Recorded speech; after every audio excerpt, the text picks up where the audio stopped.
you are co-host. I'm going to turn it over to you. Great, thank you. Thank you everyone for joining me today. I'm going to be going over some resources that are useful for dissertation research. As I do that, feel free to interrupt with questions. Also, at the outset, does anyone have specific questions? Because I want to make sure we have time for those.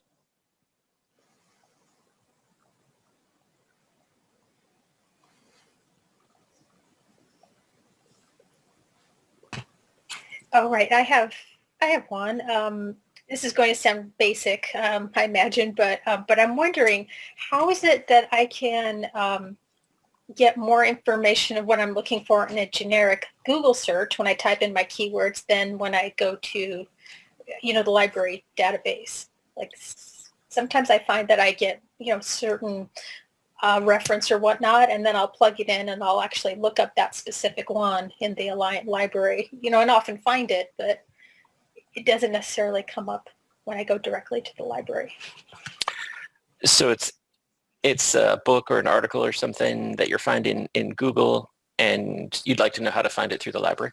Yeah, just directly, right? Just go, yeah. Okay.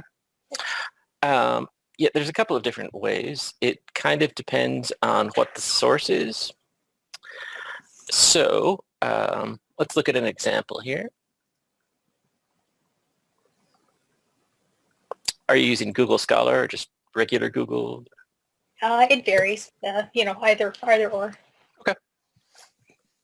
So let's see. We'll just do something generic. And so here's one. Looks like this is a book. So if we wanted to see if this is available through Alliance Library, what I'm going to do first is just copy the title of the book. And the place that I start to look up books in our library is Encore. So I paste in the title there. And let's see, I didn't notice who's, yeah, so J. Haley. So it looks like this is the book. And we have copies in San Diego. If I had not found it in our collection, then at this point I would go back to the home page and I would look at Link Plus, which is the big consortium that we belong to where we can share materials with other libraries.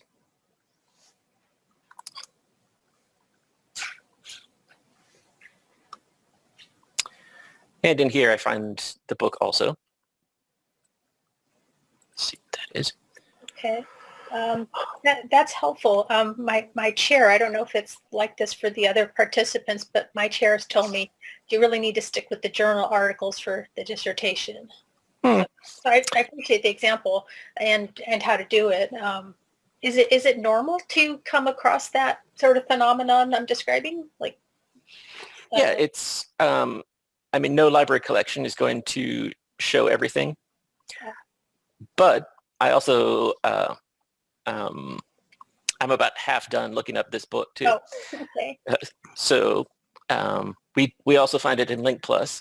Again, let's pretend that we didn't. So what I would do next is, again, this is mainly for books, and I'll get to articles in a second. But for books, the next step beyond Link Plus is to look in a database called Worldcat.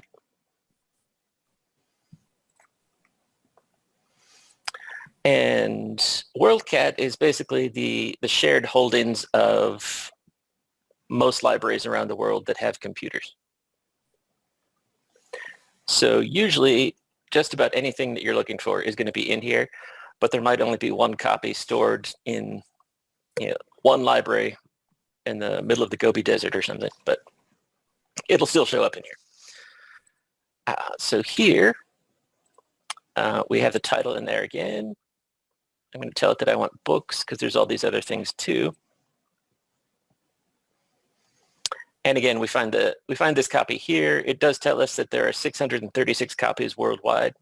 And if I click on that, it'll tell me where they are. Like these are just the ones in California. So that's the third step of looking for books that we found on the internet. The fourth step, again, let's pretend that we didn't find it in Worldcat either. The fourth step is to submit an interlibrary loan request for it. And with this step, we're not really looking for it in a particular place. We're just asking the library to see if it exists anywhere. So you would fill in as much information in this form as you have about the book. In this case, we just have the title, but that's still okay. And I would submit this request because these are kind of last chance searches. This process can take a little while because staff have to do a lot of the same stuff that I just did. But this way, we'll see if we can find a copy anywhere that could conceivably be borrowed. And then if we do find one, well, either way, we'll contact you. But if we do find one, we'll let you know, these are the terms. It's in Kazakhstan, so it's going to take a while to get here, and it's going to cost you X amount of dollars because that's what they charge, and so on. For articles, the process is similar, but shorter. So let me quickly go through that. Back to our Google Scholar search results here. Find a good one.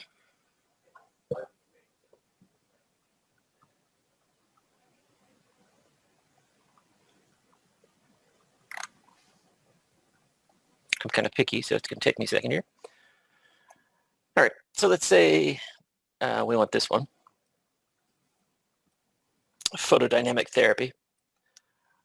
Looks like it's in some journal from 1998. So my first step is, instead of looking in Encore, because that only has books, look in article search here.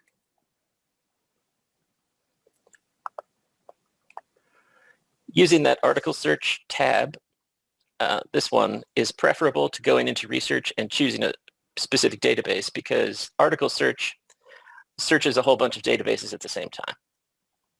So it increases the chances that we'll find what we're looking for. Right, and I'm going to put that in the title.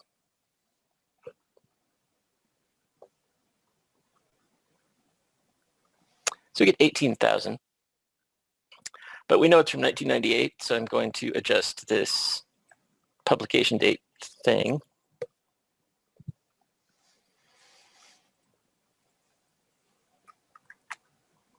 There.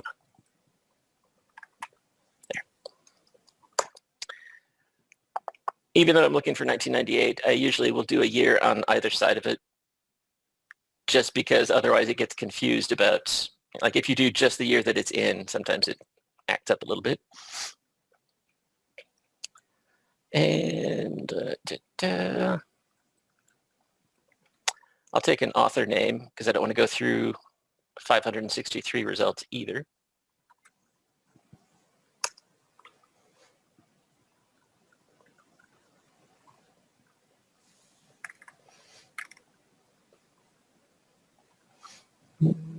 And it looks like this is the one.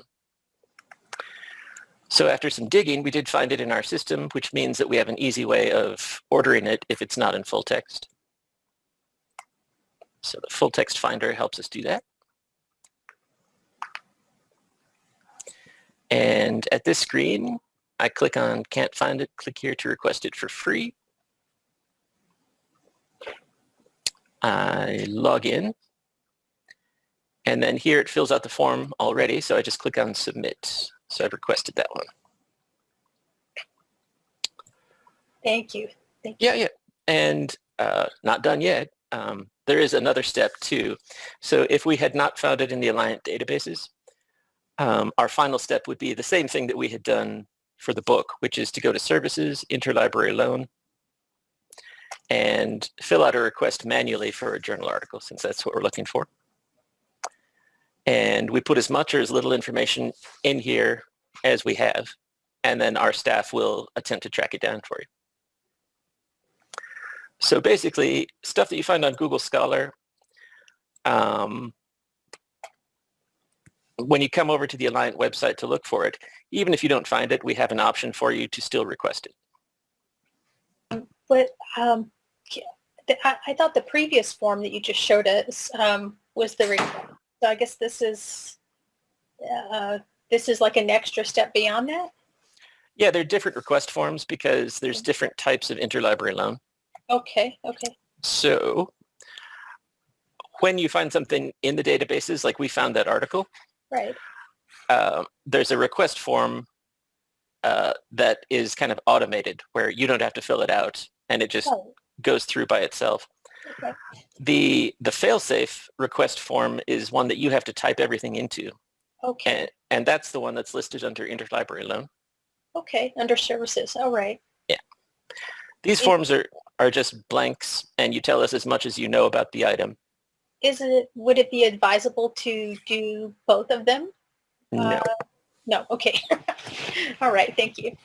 Just because, so the first one, the automated one, is much, much faster because in a lot of situations, no human has to be involved except the work study student over in Australia who has to pull it off the shelf and make a copy of it for you. Okay.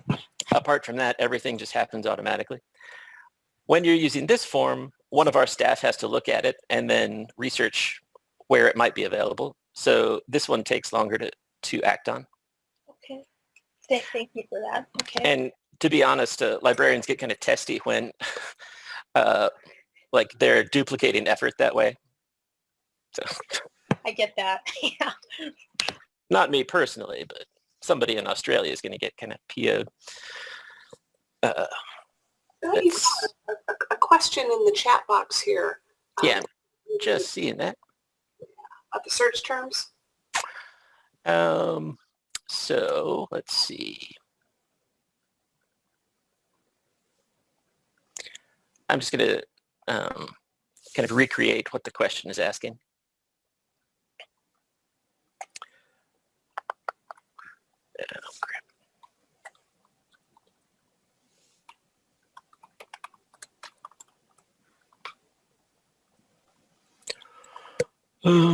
So what I did was basically this. And if I understand the question correctly,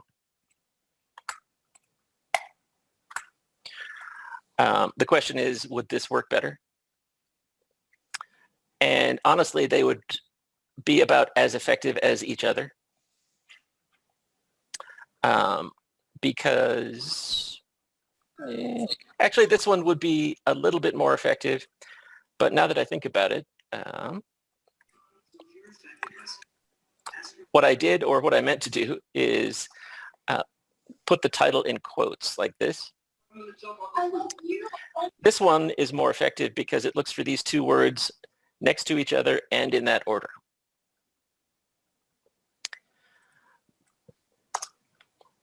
And if we take out the quotes, it's going to be one of two things. Either the database is going to look for both of these words because it interprets the space as an and, or it's going to interpret the space as an or. Some databases do it differently. EBSCO databases use this kind of relevancy ranking. So they basically do both searches, but they give a higher relevance to things that have both terms. But if you go far enough down the result list, you're eventually going to get to things that only have one of the terms because it's also including the or stuff. So when I know a title, I'll usually put it in quotes. Like this one.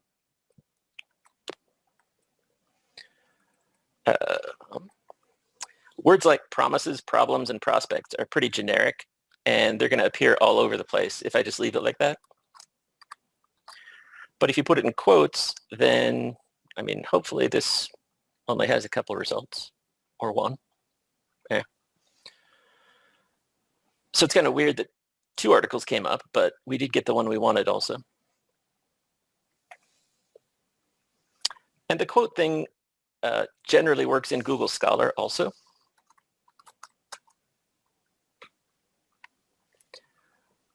Google brings up a lot of other stuff too, like 1,179 other items because Google is trying to show you as much as possible to impress you. But alrighty. I think I'm finally done with answering that question now. That was the first one. But it was a good introduction to like how a lot of our processes work. So let's close that. Close that. While you guys think of other questions, the stuff that I wanted to show you, we'll start at the home page. And a good starting point for lots of students is looking at dissertations that have already been done. So there's a few different ways of doing that. Also, students usually either want to look at any dissertation from any place that's on their topic, or they want to look at Alliant dissertations that had their committee members in charge of them. So if we want to look at Alliant dissertations, we've got a couple of options. Let me see what that says. Let me get back to that question in a second, because the thing that I just started won't take very long. So if we want to find Alliant theses and dissertations, there's a link down here under research. Same link is up here. And the nice thing about that is it lets you search Alliant dissertations by these 4 indexes. So committee member, methodology used, statistical analysis method used, and tests used, like the WISC or the WACE or whatever. So if I just put in the last name Stolberg as a committee member,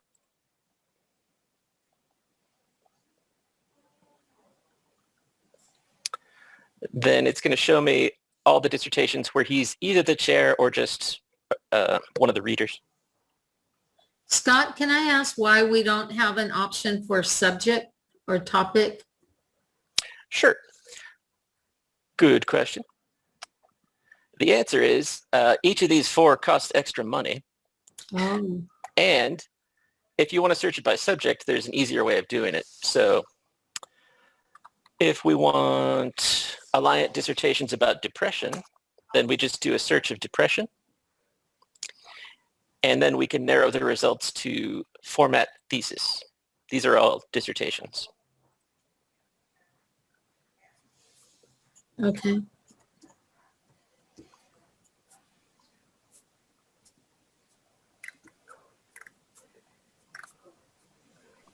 Okay, so Encore is for dissertations and books. Yeah, Okay. there isn't an elegant way of saying it, so I usually say that it's for anything that's not an article. Got it. Thank you. On the front page of Encore, though, doesn't it say journals, DVDs? Right there, keyword search for books, journals, etc. Yeah, the journals part means journal titles, which is technically correct, but not useful to anyone on Earth. So. Got it. Thank you. Yep. So we could search for the journal title Human Development because we have some 600-year-old issues of that on the shelf somewhere, but nobody really wants that stuff. So we have Encore, Classic Catalog. These are both searching what Alliant has in its collection.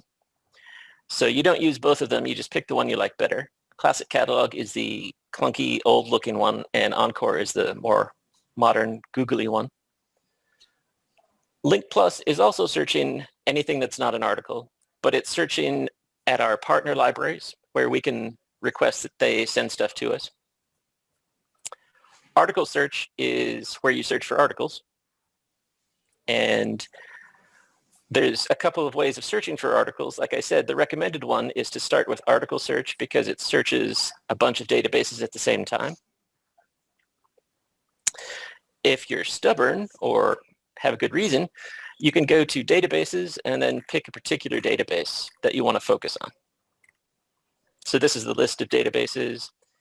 If I just wanted to look in, go away, PsycInfo, for example, then I can click on that here.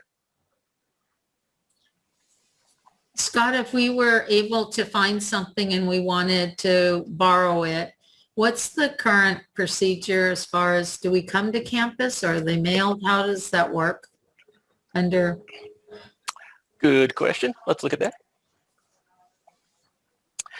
On the homepage, if we go to curbside service under quick links, there is more than you would ever want to know about the process. The general process is described at the beginning, and then there are sections for each different campus. Okay, thank you. And the campus sections just list what the weekly service windows are and who to contact. Okay, thank you. Yep. Basically, you work with us to make sure that what you want is at the place that you want it, and then you make an appointment to come pick it up. Thank you. What about if we're all online, like I'm not near our campus? In those cases, it depends what the material is. Articles obviously they come to us as PDFs anyway, so they're easy to send over. Okay. If they are books, then it's more of an issue, but many times people don't want the whole book anyway. They're just interested in a particular chapter or a couple of chapters. So if that's the case, then we can scan those and send them to you. Okay, thank you. Yep. And then with assessments, that's kind of a case-by-case thing. It depends if it's for a class or a practicum or whatever. Lots of assessment stuff is available online, so our preference is to set it up that way, if it's possible. Scott, can I ask, is your area where there would be like photocopying machines that if we were on campus, students would stand there and make photocopies of their work or their interests? Because I was just at the town hall and I noticed that some students were asking about library printing services or printing services. And so I was wondering, is that from the library? Why don't I jump in here real quick, if that's okay? Okay. Sure. Yeah, so in kind of pre and post COVID environments, there are copiers that are available for student use on the campus. While we are in our remote operations, we actually have a process where if a student says, here's an article, whether it's an article that they want to have printed out to be tactile, here's something that I need printed out, we actually have a print request process, and facilities will print it out and will mail it to you. They will FedEx. Okay, great. Thank you. What I can do, and I appreciate that, is I'll go back and I'll find where we've communicated that information before to students, and if I can send that to you and you can help socialize through Okay, that. sure. Yeah, great. Yeah, thank you. I may have an alternative to that that I meant to highlight anyway. The other tab that's on our homepage is How Do I? And if we click on this, it's a searchable frequently asked questions. And I'm pretty sure we added one for COVID printing. So I'm just going to type in printing. And the first one is, how can I print documents during the campus closure due to the COVID-19 pandemic? So this, I believe, is the same email that Amber would be looking for. Okay, And it tells you what the instructions are for doing this. good. Okay. Great. Thank you. Yep. And while we're at it, this FAQ is super helpful. So in a few days, when what we've talked about has faded from your memory and you're trying to recall how to locate an article, you can come again to How Do I? And just type in article. We've tried to account for just about every variation or every version of the situation. So how do I request an article when it comes up in the database, but the full text finder or the linked full text link doesn't show me the full text? Scott, I see the URL says libraryanswers.com. Is this for all of the libraries for Alliant or just San Diego? No. Alliant has one library with 6 One. locations. So 6, okay. Okay, thank you. yep. So it's the same for all of them. Okay. So we find the FAQ that corresponds to our situation Let's say it's this one. Click on that, and it's going to give us instructions, sometimes with screenshots, for how to do that. And we're continuously adding questions. A lot of the entries to this FAQ come from questions that we get through chat and through other sources. So if we know it's something that people are having difficulty with, we'll add it to that database. Okay, very quickly, because I want to get to this question too. We looked at how to find Alliant dissertations, either by those 4 special indexes or just searching by topic and then narrowing the results. If we want to find dissertations from other institutions, then we go to Research and Databases and choose D, Dissertations and Theses.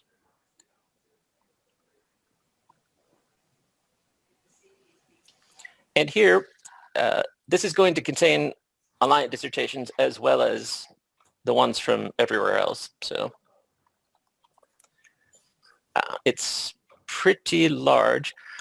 When you're searching in ProQuest dissertations and theses, they have this index called Anywhere Except Full Text. This is very handy because you don't want to find a document just because page 47 mentions the word depression on it. You want to find things that are mostly about your keywords. So I could choose Anywhere Except Full Text. I could also choose document title or any of those others.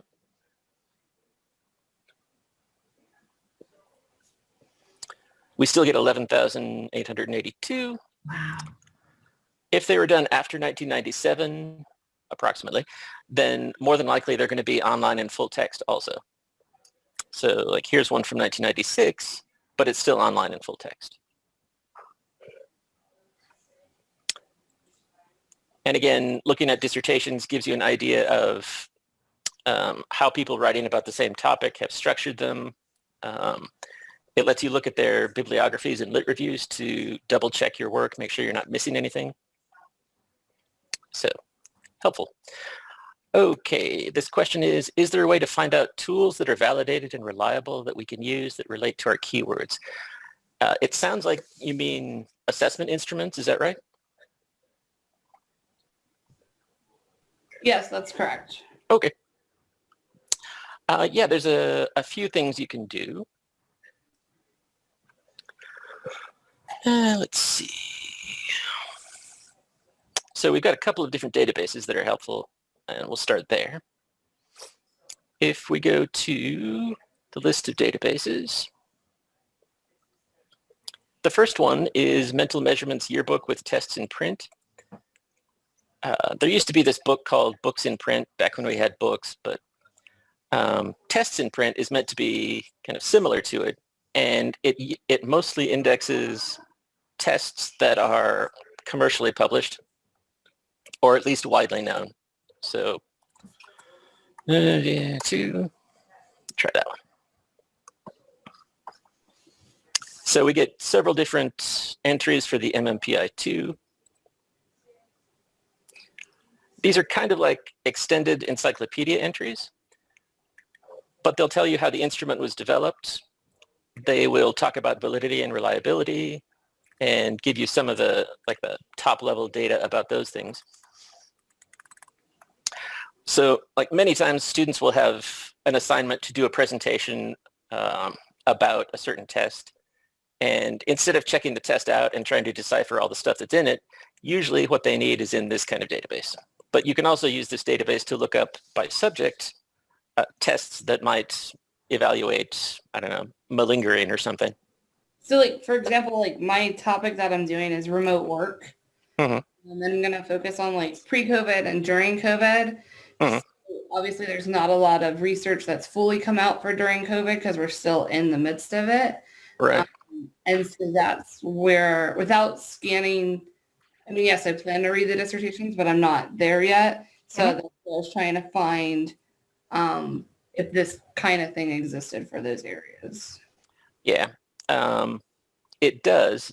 Let's look at the other one because it might be more helpful for what you're interested in.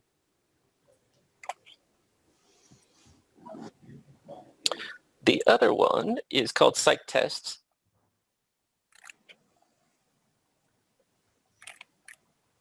And this mostly indexes things that are not commercially available. So most of what's in it are semi-informal surveys and other tests that are used in journal articles or research that's kind of still in progress. So let's see if anything comes up here.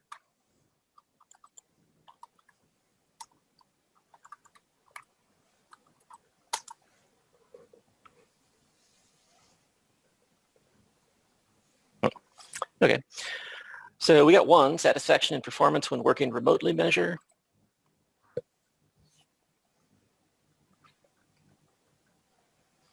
And these are kind of a mixed bag. Sometimes it's going to have the actual questions. Other times it's going to just give you the citation for the article where this study was developed and used.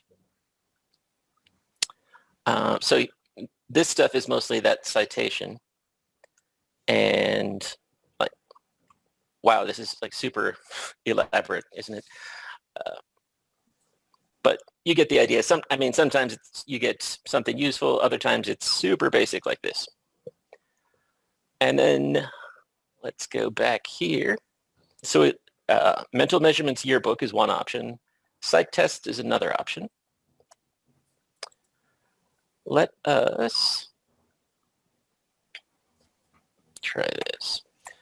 So now I'm looking in all the EBSCO databases again. And I should not have done that. What I actually want to do is look just in PsycInfo. If I can remember the alphabet. No, it's over here. Yeah. APA had to put APA in front of everything that it sells now, so that's good. But in PsycInfo, if we only have that database selected, then we get all these specialized fields. Way down at the bottom, they have a field called tests and measures. So we can search that field. This will bring up the names of tests that were used in a certain study. And here we could enter keywords. The only way this would work, though, is if the test is named something obvious, like the telework test or the telecommuting test. But still, it's better than nothing.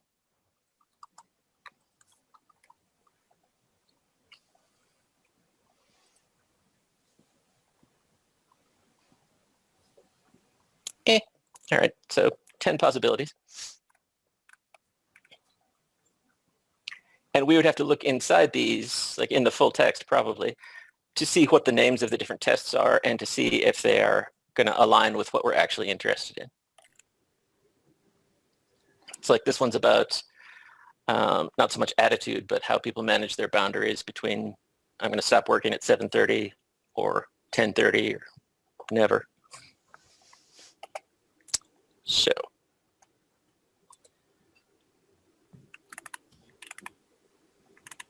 All right, thank you. Yeah. I can definitely search all those. And that's what I was wondering without going into each file, like you said. Mm-hmm. But that's kind of what I figured I'd have to do.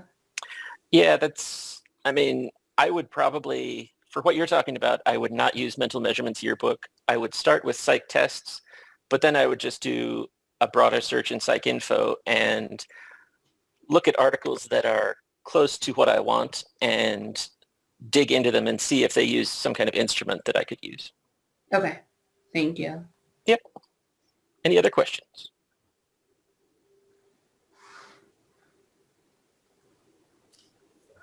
I had submitted one, but I think we're out of time anyway. Oh, sorry. Oh, there it is, yeah. I was going to say, Scott, maybe, unfortunately, we are running out of time. So if you could perhaps indicate how folks could get a hold of you or the library staff if they have further follow-up questions. Absolutely. And I'll make a note of that one so I can get back to you. I would probably look in a book for validation procedures, but I'll look into it a little further and see what I can find. As far as getting help, on the library homepage up here, it says Ask a Librarian.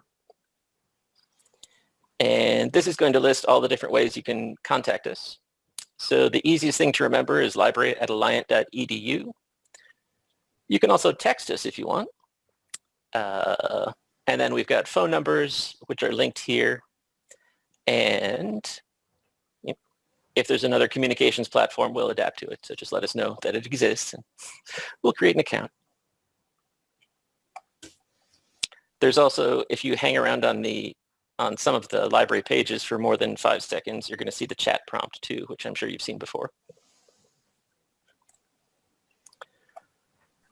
Watch, it won't do it now because I told it to go away. But anyway, it looks like that.